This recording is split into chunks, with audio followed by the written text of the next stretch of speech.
What's up, good people, and welcome to another Morning Money Motivation. I hope you are doing extremely well, and if not, I hope that we can change that in the coming moments. Today, I want to talk about the topic of getting rich, and what that means for your health, your wealth, and your freedom.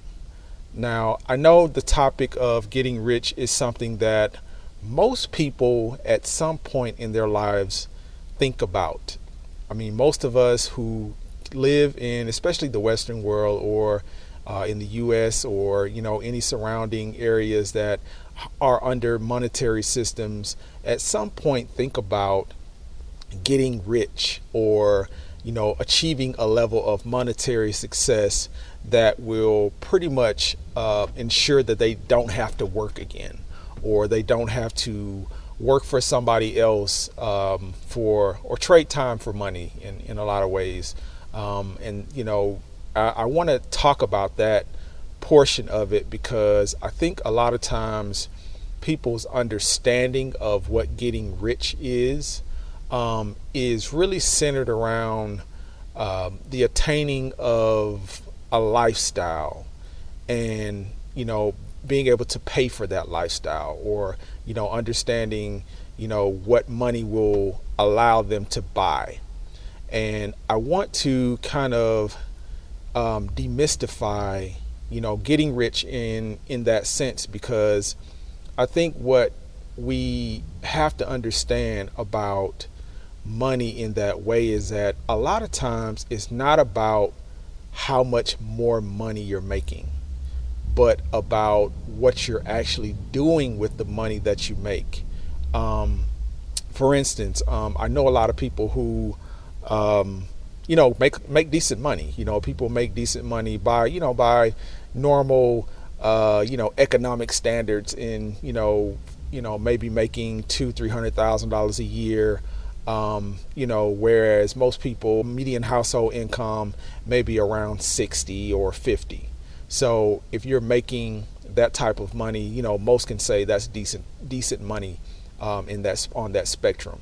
So I know people who make that kind of money, and they're still not rich in their own mind or in their eyesight, not because of the money that they're making, but because of the things that they buy with the money, or the way that they're using that money for month to month, or what have you, from year to year, or what have you.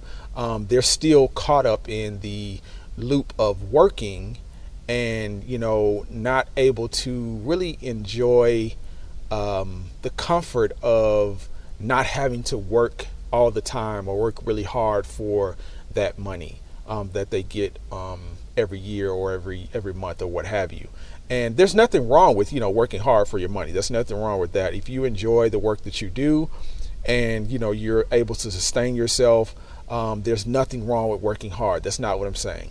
But I think there is a misconception that, if you're making a lot of money, you're automatically rich. And it's not the case. And on the other end of the spectrum, for example, you could be making less money and be richer than someone making more money, if you are living a lifestyle that is allowing you to keep more than you spend month to month or year to year. That meaning, if your expenses are less than your income, and you're not having to trade your time for money in excess, then yes, you're still considered rich in my book. Now, some people may disagree with that, but in my mind, if you are at a place where your income is allowing you to live the lifestyle that you want to live, and you are not in a place where you're trading excess time for money, working for someone else, then yeah, in my mind, you have achieved a level of wealth that is first maintainable, and also that you can build upon and grow from. And that's the other thing. That's the other component as a part of getting rich. I think a lot of people just get on the working track thinking that, oh, I'm going to work more and work harder and it's going to make me rich over time. And that's not necessarily true. And the real key to getting rich is actually to work less or figure out a way that you can work less, get your time back so that you can make more impactful money decisions and money moves with your time.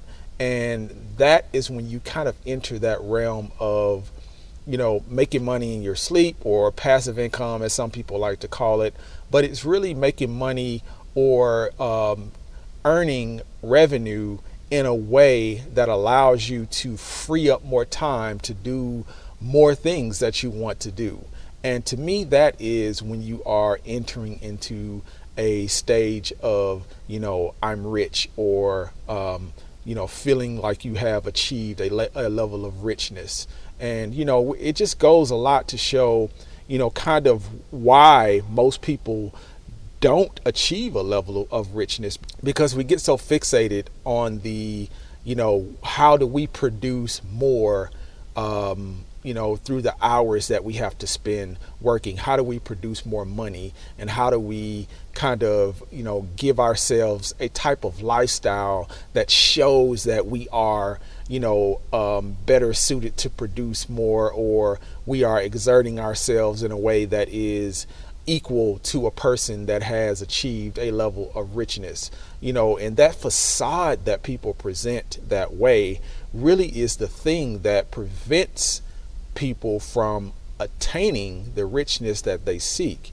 Because if you strip away all of those things, if you say to yourself, I don't need to put on a facade, I don't need to look like I'm rich, I don't need to, attain these things or live this type of lifestyle, I can strip all of that down to the bare bones, things that I need to sustain myself and sustain the people around me that I have to take care of.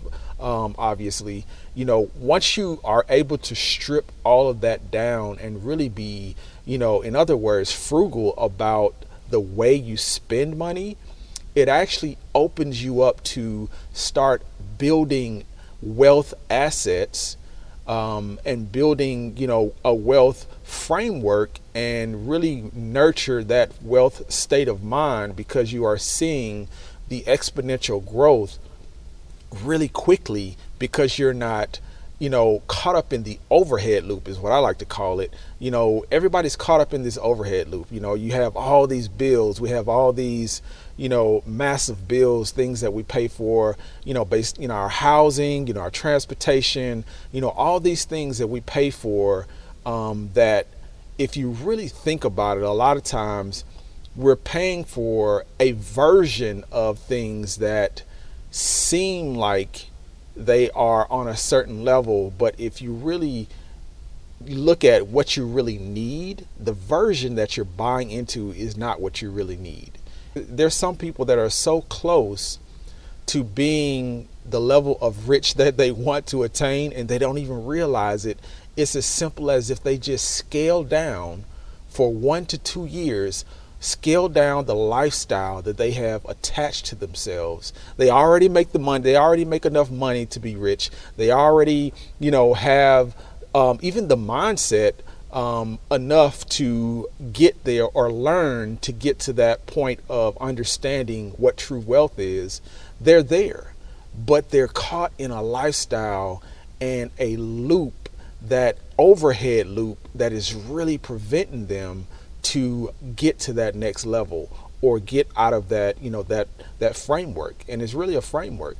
It's a framework based on, kind of what we learn when we grow up, and kind of the educational systems that we buy into. It's a framework that really keeps most people poor. And I don't mean, poor in the sense of everybody's living in poverty. No, that's not what I'm saying. But a poor mindset is a poor mindset. And most people have it. Most people have a poor mindset. Yes, you can make, like I said, more $300,000-$400,000 a year and still have a poor mindset, still be living paycheck to paycheck, still be living, in a lifestyle that you can't afford, and, trading your time in excess for money.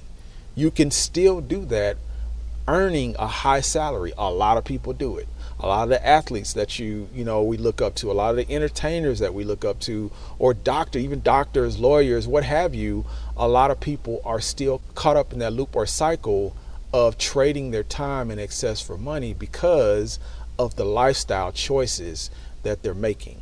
Now, the second part of the getting rich equation is that you have to have something that you are good at, something that you are good at that you can exchange for the riches or the wealth you will be attaining.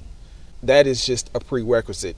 Anybody that you can think of that has achieved, on their own, some level of richness or even maintaining wealth, they have something that they are good at, even if that thing is knowing how to hire others and delegate the things that you aren't good at.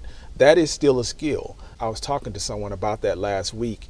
They were mentioning how, they were on a contract with another individual, and, both of them were doing the same job, and that other person was able to get more money for doing the same work because of the conversation that they had with, whoever was in charge of the contracts or whatever.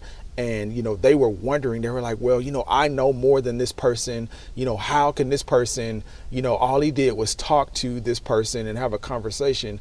And I said to him, I was like, that's the skill. That is the skill that he brought to the table. He was able to have that conversation that you weren't able to have. That is actually a skill. So, don't discredit, being able to communicate your worth. That is something that a lot of people overlook, and it's one of the most powerful skills we have in terms of building wealth and building riches, or whatever you want to call it. Now, the third and final thing that I want to talk about is knowing the difference between working and investing. I think this is one of those things that, is really the main thing that kind of trips up the everyday person from getting to that level of wealth that we all kind of seek out. Especially in our early years, we all have this ideal of, I'm going to be rich. I'm going to get this type of job, and I'm going to do, be this type of entrepreneur. I'm going to do this, and I'm going to, be rich and travel the world and do all these things. And I think, the main thing that kind of trips people up in attaining that is not understanding the difference between working and investing. Most people work and most people work for most of their lives. Let's just put it, point blank. In our economic system, the majority of people work for a living.